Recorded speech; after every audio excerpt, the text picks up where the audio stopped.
पाचोरा शहरातून मोटरसायकल लांबवल्याची घटना घडली आहे। सदरचा चोरटा हा सीसीटीव्ही कॅमेऱ्यात कैद झाला असल्याने त्याचा शोध घेणे सुरू आहे।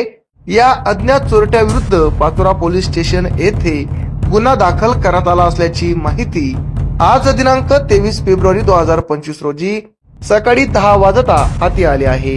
दिनांक 15 फेब्रुवारी 2025 रोजी दुपारी 4 वाजेच्या सुमारास पाचोरा शहरातील वाघ डेअरीच्या बाजूला लावलेली सागर राजपूत यांची मालकीची बजाज कंपनीची प्लॅटिना MH19 DL 6815 या क्रमांकाची 20,000 रुपये किमतीची मोटरसायकल कुणीतरी अज्ञात चोरट्याने त्यांचे संमती वाचून लबाडीच्या इराद्याने चोरून नेली।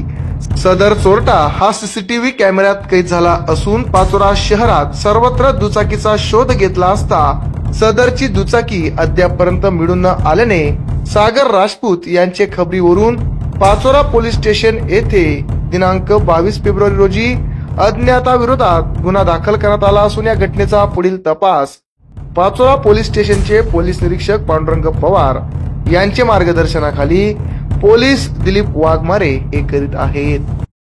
आमच्या चॅनलला लाईक करा, सबस्क्राईब करा, बेल आयकॉनवर क्लिक करा आणि हो शेअर करायला विसरू नका।